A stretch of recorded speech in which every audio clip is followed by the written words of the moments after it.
returning to the food analysis lab where we will be analyzing the mineral content of your assigned food. Okay. I'm going to go over a few little details on the board up here, and then after that we will go over and I'll demonstrate a sample preparation. The reason I put this up on the board is to try to clarify the role of the group leader and the other members of the group for this particular analysis and sample prep. So the first thing we're going to ask is that if you're a group leader, please try to arrive early. If you can arrive 5 to 10 minutes early, that's fantastic, and be ready. So that, because we're not going to start until everybody from your group is here. And that, in addition, the group leader will be serving as sort of the guide to make sure that all of the samples are prepared in a precise and accurate fashion. Because we are going to be comparing the results from your analysis to what is on the nutrition label. That being said, we still want everybody to be prepared, have studied the method, have prepared the lab notebook, and ready to go once you're told what to do. The leader will confirm the Crucible ID. Crucible ID probably sounds bizarre to you at this point, but you'll see that pretty soon. And then the leader will assign 2 students to prepare 3 samples plus 1 blank for calcium analysis and 3 samples plus 1 blank for iron analysis. So with that, I think that's the end of this part, and we'll go on to what we're showing you here are 2 different stations. One station is written on the paper, calcium preparation, and the other is for iron preparation. Each of these stations have everything that you will need to prepare your sample. In addition, we have a desiccator, and inside the desiccator are crucibles. Okay. The crucibles each have a number on them, so like this one is numbered 40. And when I look at the sheet, I know that crucible number 40 started out with 2.0377 grams of processed cheese. Now this is what it looks like now. It's just ash. Not all of the ash for all of the different types of food will look like just a fine white coating, but this is what the cheeses tend to look like. Okay. So what you want to do is indicate it to the left of it whether this crucible is being used for calcium or for iron analysis. It doesn't matter what crucibles get used for what analysis as long as we know what it is. So the group leader will give the calcium people 3 crucibles. So in this case, I'm just going to show you with one. I'll take crucible number 40 and I'm going to write down calcium next to it. And then I'm going to pick up crucible number 122. Going to find 122 on my sheet. And this one I'm going to use for iron analysis. Okay. So the crucibles will be distributed by the group leader that way.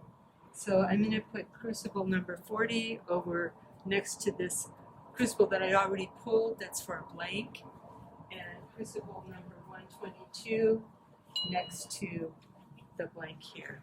I'm only going to show you the preparation for one type of sample because it's pretty much the same except for one thing. And if you follow your instructions, you won't have a problem. Then come over here and you look at what you have. I have a 10 ml volumetric pipette. I actually have some stir rods.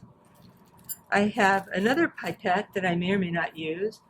I have a pipette man, filter tip pipette tips, a solution of 6-normal hydrochloric acid, and 1% lanthanum chloride. Lanthanum chloride solution is only used for the calcium analysis, and we'll talk about that. I have volumetric flasks. I have a storage container, and I have transfer pipettes, water, and everything else I need. So the first thing that the procedure for preparing a sample for calcium analysis on for the cheese, all the cheeses you can see, cheddar, processed, and Parmesan, are all treated the same for calcium analysis, and they're all treated the same for iron analysis. The addendum has different instructions for each of the types of food, but the calcium instructions are equal for all different types of samples. Step 1 will have been completed, where you obtain 3 crucibles of ash cheese and 1 blank for the calcium analysis. And now I'm on step 2, and it says to add 10 mils of 6-normal HCl to each of the 4 crucibles. I'm going to show you just with 1 blank and 1 crucible. So I have this 10 mil volumetric pipette, and it's wrapped up in plastic because this was acid washed. Well, for mineral analysis, we have to acid wash everything because minerals can actually bind onto glass. They're very soluble in acid. Our solutions will contain acid today, so we don't want any of the minerals coming off the glass and into our solution, which would then give us an error in our measurement based on that. So everything has been acid washed and it's ready to go.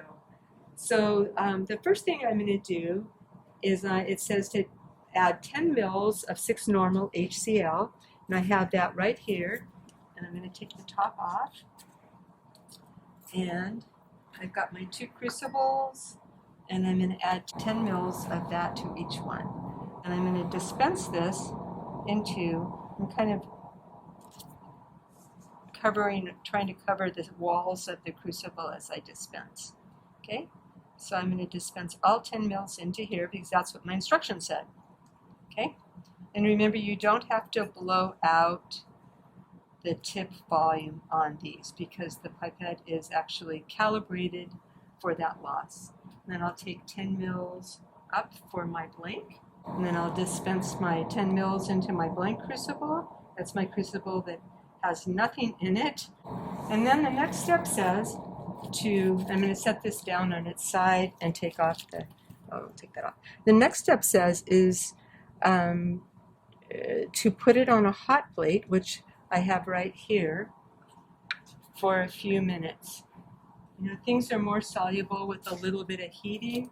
If you definitely don't want this to start simmering and evaporating down because that will cause an error. You'll introduce an error because you will no longer have 10 mils.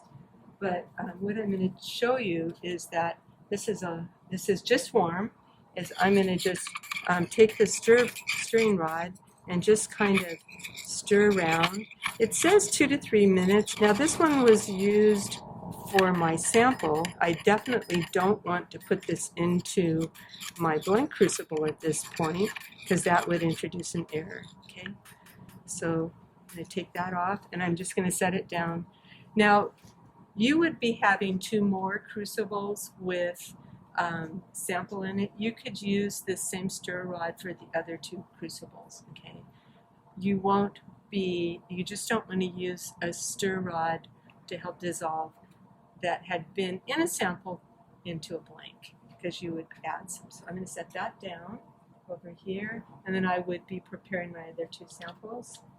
And then I'm going to use a clean stir rod and do the same thing for the blank.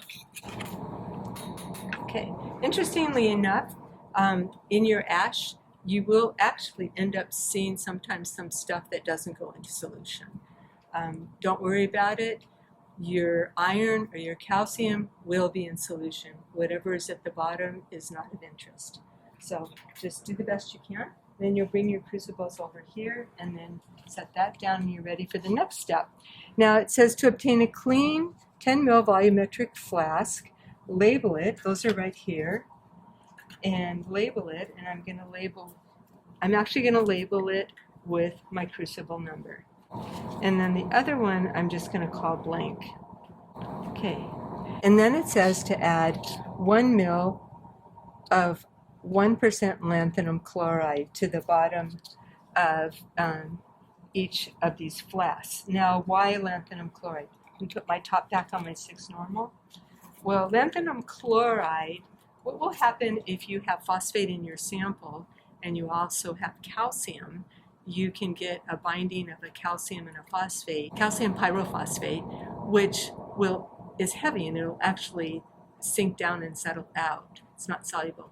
And so we want to bind up all of the phosphate, and so we add lanthanum chloride so that will happen. And we're going to use a 1 ml pipette. The lanthanum chloride is just in 0.1 normal, and so I'm going to set it at 1.0 for the 1 ml. This is what the group leader needs to make sure that you do, is you do it correctly, not like I just was doing. Put my pipette tip on, and then I'm going to put 1 ml of each. I'm pre-wetting my tip, the way you've learned. Dispense. Now I'll take up my accurate volume from the first stop. I'm going to put it into my first volumetric flask. And I didn't actually touch. And then I'll put it into my second one. Into that little okay, put the top on. So now I'm ready for the next step, which is to transfer 0.5 mils of this sample that's dissolved in the 6 normal into here. So I'm not going to analyze everything that's in there. I'm only analyzing a small amount because I know how much of each sample to use so that I end up with the proper dilution, so that when I do my analysis, my absorbance of my sample falls within the standard curve that we'll run for each sample, and you'll see that later on.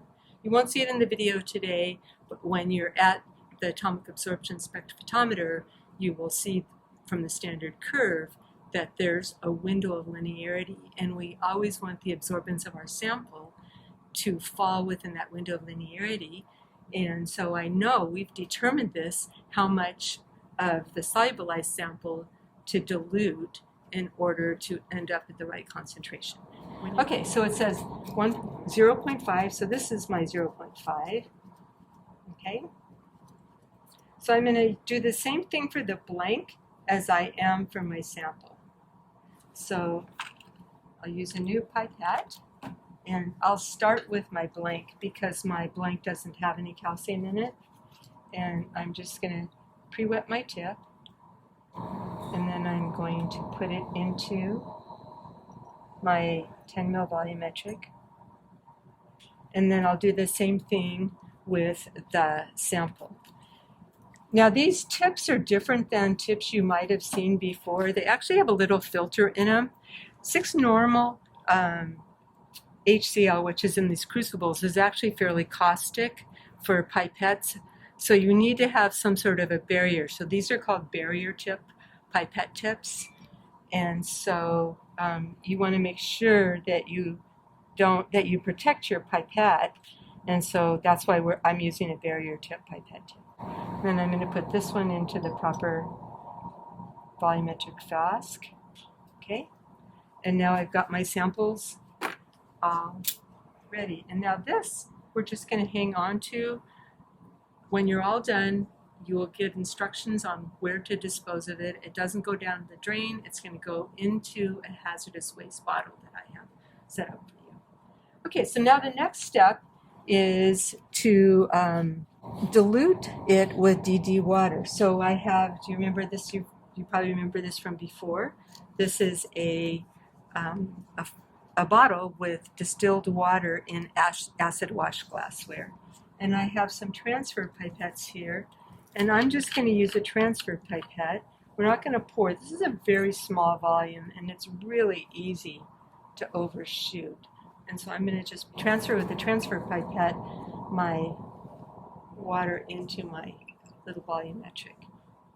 Precision and accuracy is the whole point with this. Then I'm going to do that again for the sample, and you would have 2 more to do this with. Okay. And then I have to actually mix them up, and I'm going to mix them up by putting some parafilm over the top, just like you've done before for other purposes. And then I'm just going to make sure it's really tight, and then shake it a bit to mix it. So we wouldn't put a stir bar into this. When you do the iron analysis sample prep, it'll tell you to put some water into the little flask first.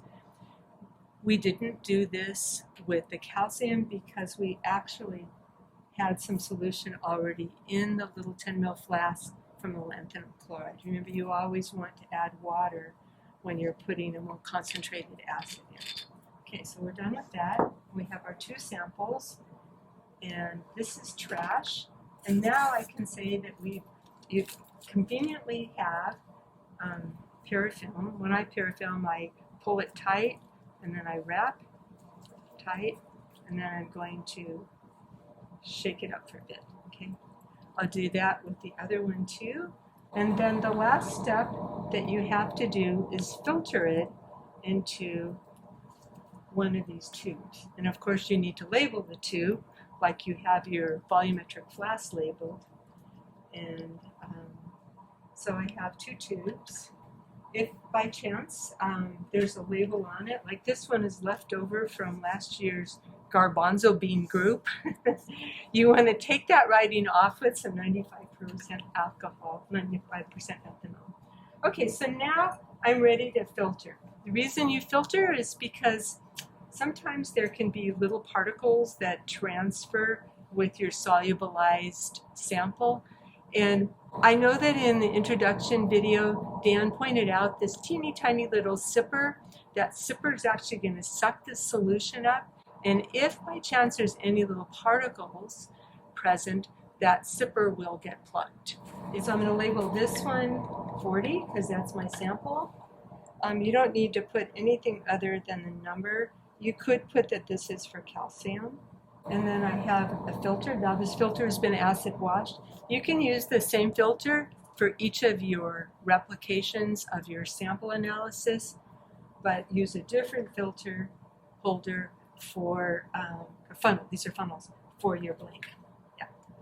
I have some filter paper here, and we are now on, actually this isn't described in here. So I'm just going to fold it in half, and then fold it again, open it, put it in here. Okay.